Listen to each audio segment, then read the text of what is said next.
Hi everybody, and we're back yet again with another drum playthrough review. Thank you all for tuning in and stopping by. It's great to have everybody here. For all you brand new, hi and welcome. My name's Nick. I'm a drummer and a multi-instrumentalist, and we do videos like these so that way we can best learn from drummers who are a lot better than we are, analyze their technique and break it down into a nice and easy to digest form, use that to make ourselves better musicians, and ultimately make ourselves way better drummers at the end of the day. So, we're going to be reviewing a dude. If it wasn't for this fella, then I probably wouldn't be where I'm at today at all. There's definitely been a lot of drummers, I will say, in my journey of the past, 7.5 years or so, who have definitely played a huge part in what I play, in the style that I've gone in, and the direction I've gone in, and have served as massive inspiration. But if it wasn't for this fella, I wouldn't have picked up the sticks in the first place. We're going to be taking a look at one of the greats, one of the late, and probably the greatest inspiration for me on drums of all time. And that man goes by the name of Joey Jordison. Now, unfortunately, a couple years ago, Joey did pass away, but the work that he did in Slipknot and all the other bands that he was in, he still lives on with us. It still lives on today. His work is still available. It's still out there, and we can listen to it endlessly. Now, there is always a lot that we can learn from Joey Jordison, and I've always really enjoyed watching him play. And I just looked on my channel and I realized, I'd never done a Joey Jordison playthrough review. So I think that's what we're going to do today. And we're going to be taking a look at a playthrough that he did live with Slipknot. It's called Disaster Piece, which I'm sure you guys have probably heard that song before. It's not too unpopular. So we're going to go ahead and take a look and check on that, and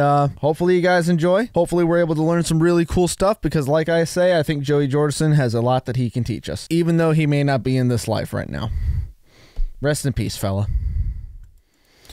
All right, 2 seconds. Without further ado, ladies and gents, let's jump right in and let's get this thing rolling. This is Disaster Piece by Joey Jordison. This song is called Disaster Piece. Here we go.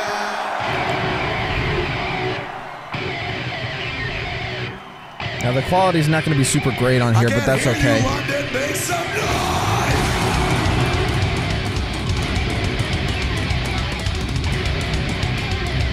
It's good enough quality that we can see what his technique is. I will say that for sure.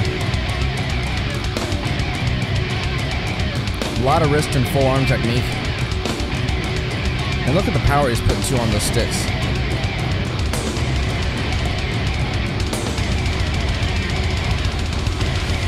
Right, hip flexors there. A lot of hip flexors.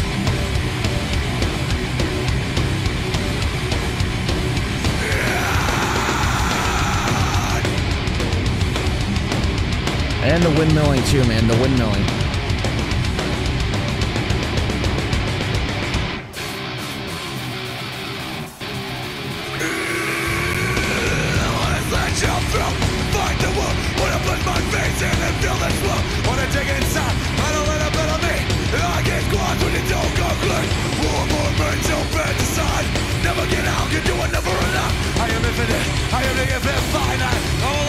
Yeah, honestly, it's like watching them, I'm just kind of mesmerized a little bit.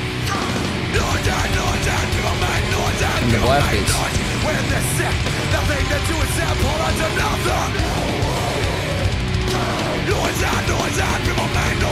I'm noticing, looking at it now, after a couple of years, it's been a couple of years since I've seen this. When he's doing his blast beats, he's keeping his arms in really close to his body. He's not like moving his arms out or raising his shoulders up or anything.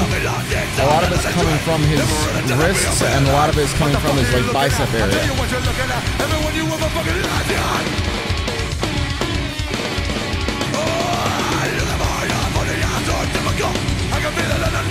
But he had such great groove, and he was using a lot of rudiment fills when he's playing these grooves.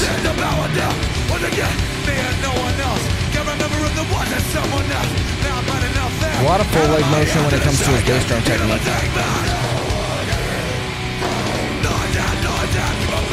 Let's see right there what I'm talking about with his blast beats. A lot of it's coming from the bicep and from the wrist.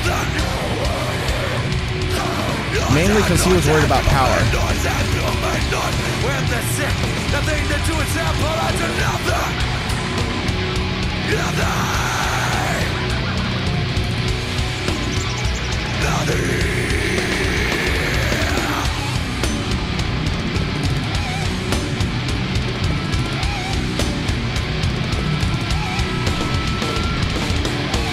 He's also part of the reason why I even started playing pace cymbals.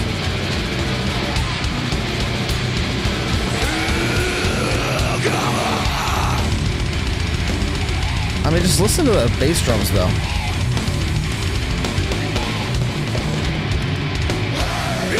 Unmatched.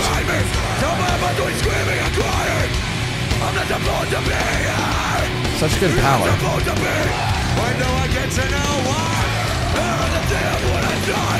And even there, he's improvising because that's not part of the song.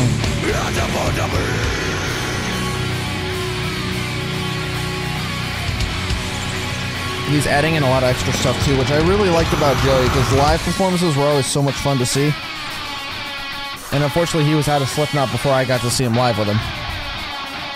He's got a dude squirting water on his head.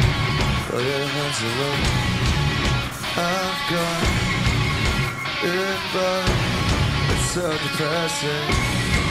Withering away. Take a look inside. So dismissive. I never realized he was doing that when he was doing a lot of simple chucks there.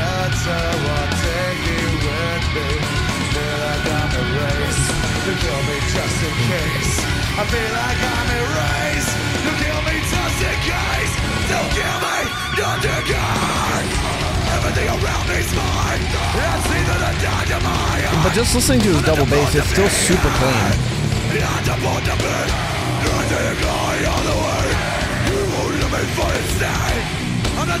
be here. Not supposed to be.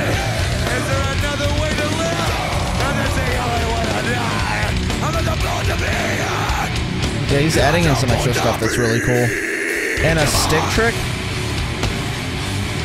He just threw his stick up in the air and just catches it like right in the middle of the set. That's crazy. I'm not supposed to be here. Not supposed to be. I'm not supposed to be here. Not supposed to be. Absolutely, dude.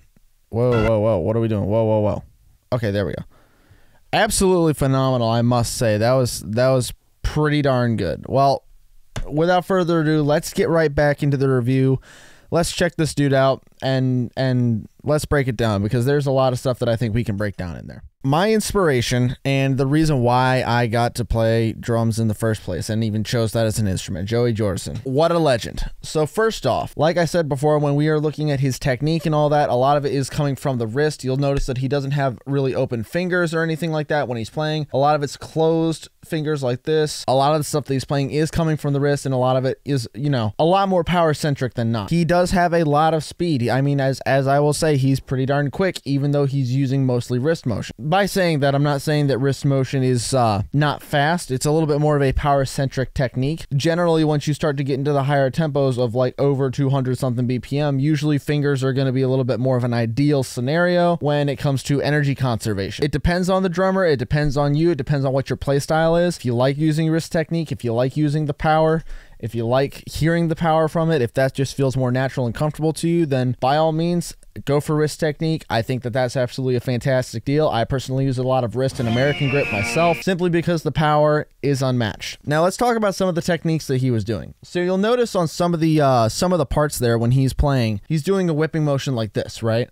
And that's really cool, because whipping motions are, you know, they're really fun ways to be able to draw out accents into your playing and also create a feel and create a groove, so that way it kind of gives a little bit more of a bouncy feel to your drumming and to whatever song you're playing. Now, the way Joey was playing some of these, he was actually playing some of these on different cymbals, like the crash cymbal, which doesn't have a lot of rebound. It doesn't have a lot of give as far as being able to send your stick back, so that way you can, you know, get a good, nice, solid whipping motion in there. But he would be sitting there just straight arming it, just trying to fully go for it and add power. You'll notice on some of those runs that he was doing, he would be playing a whipping motion, and then he'd start to fall a little bit off, and so he'd just switch to that and just switch to straight quarter notes. That shows you one of two things. One, it shows you that he was very attentive to his own body, and it shows you that he was very attentive to his own energy conservation and learning, hey, I'm not going to be able to play it this way, so I need to switch to an easier to use method that's going to sound the same. And also, B, it shows you that that man was obsessed with hitting as hard as possible. He was doing things that were challenging to other drummers. He was